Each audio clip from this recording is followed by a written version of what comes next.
Ms. Maeve Higgins, how are you? I'm so good. I feel like I'm at like the second night of a really raucous wedding in Tipperary or something. I'm so happy. You just made me so happy. I mean, I'm nervous. I'm nervous to speak with an actual Irish person. Oh, because I think I'm sorry, I'm from Wyoming. Thank you for taking there's a little edge, you know. Thank you for taking it off. Yeah, no, it's amazing. Thank you for having me. Great job, Chris. Maeve Higgins. Evening. Good evening.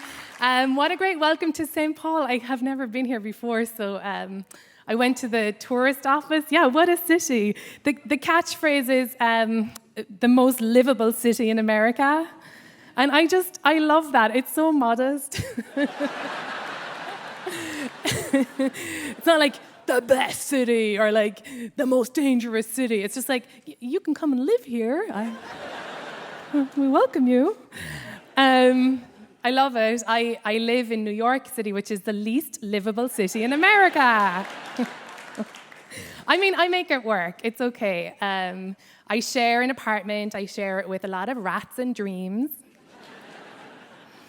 And it's a busy place. I mean, New York is a busy place, you know that. And we have public transport, a little different to your light rail system.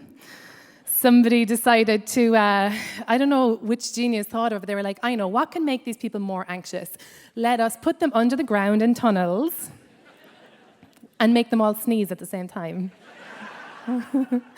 That's the subway. It gets so stressful, like people rush around. I saw a toddler missing a train last week and he went crazy. He was like 4 years old. Oh, my train! Threw his sippy cup full of black coffee onto the tracks. I was like, what are you late for? The sand pit? You were going to fire your kindergarten teacher this morning and now you have to wait until this afternoon. He was furious. I don't think I started rushing until I was about 30. And that was when I started rushing up the aisle. Am I right, ladies? Sorry, that's a terrible joke. I asked Chris if I was allowed to make one terrible joke. He said no, but there you go. I'm not married. I am seeing someone, but I feel awkward saying that. It kind of has fantastical connotations, don't you think? Like, I'm seeing someone, you know, can you see him? I just started seeing him. He's in the rocking chair by the window, he's crying. Anybody else see him? But I don't really like saying boyfriend. I think it sounds kind of juvenile to be like, that's my boyfriend, you know, especially when I say it in that voice, which I always do. And then partner seems kind of business-like, don't you think? It's like, well, we initially merged in the first quarter of 2014, and best practice dictates that we're going for complete takeover for tax year 2020. It's just like not very romantic. I don't know, I guess I could call him the one, you know, but that's a lot of pressure, isn't it? Like, the one to rule them all, you know. It has kind of demonic connotations. I guess, you know, really I should just learn his name. I'm just so busy. I don't know, who's single here? Is anybody single? Oh, like 2 people. Oh my goodness. You've just discovered the entire Tinder of St. Paul. It's like waving at each other, hey. Still haven't swiped right. Sorry, Sarah. I've got some advice for you single people. And I guess this is advice for single ladies or single gay guys, because it's how to catch a straight guy. So I'm sorry. Or no, actually, I'm sorry. I'm sorry to exclude the straight men out there, but you get everything else, so you're fine. Here's some advice on talking to men, okay? The first thing you need to do is you need to break the ice. And how you do that is you find something that you've got in common with them. So, for example, see eyebrows? If you have eyebrows, then just go up to the guy and be like, hey, I'm really sorry, but I noticed you have those lines of hair over your eyes. Me too. And the thing about straight guys is they're obsessed with coincidences. They're always looking for like signs from the universe, you know?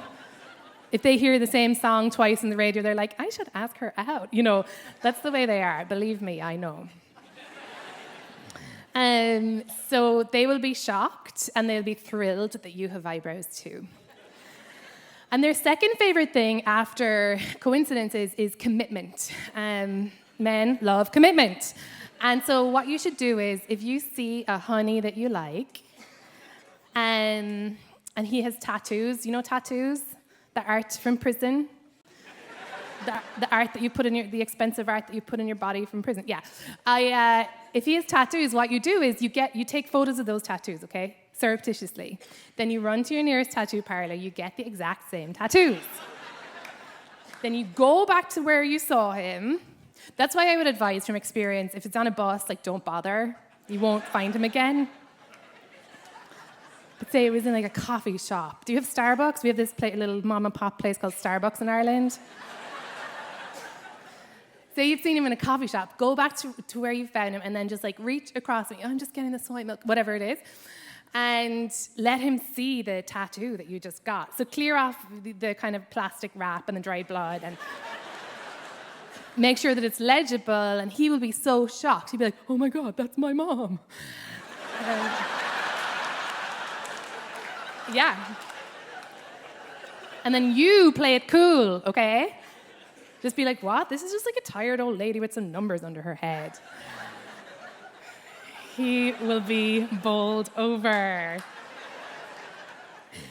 My final piece of advice is to be sassy. And this word, I learned this word from the documentary about the founding of your country, 7 Brides with 7 Brothers.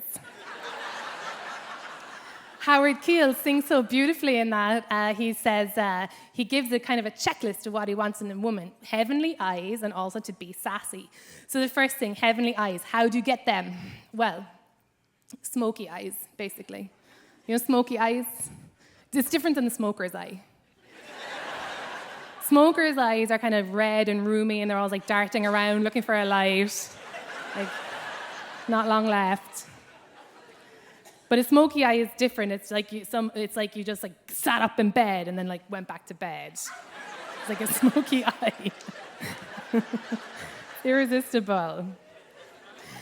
And then be sassy. And you know, I'm not actually sure how to be sassy. I guess I should ask a guy. I just started laughing at my own joke, which is a bad way to end a set. I'm going to finish up quickly with this last thing. I wanted to say, send my love to my parents back in Ireland. They have a marriage that I really admire. Do you know them, Monica and David? Do you guys know them? They have a great marriage. If you met them, you would think that like my dad calls all the shots, like he does most of the talking. But if you look more closely, you'll see my mother always furiously whispering instructions into his ear. I noticed it first at a train station. She said to him, 2 round trips, David. And then he went up to the counter, 2 round trips, David. And I started to wonder, hang on a second, does he have any thoughts or opinions of his own? And one time I found him in the garden. He had escaped, and he was wandering around. And I said to him, Daddy, I said, do you like scrambled egg? And he looked so panicked, and he said, where's your mother? I am going to leave it there. Enjoy the rest of the show. Such an honor to be here. Thank you, everybody. Thank you, Chris. Thank you.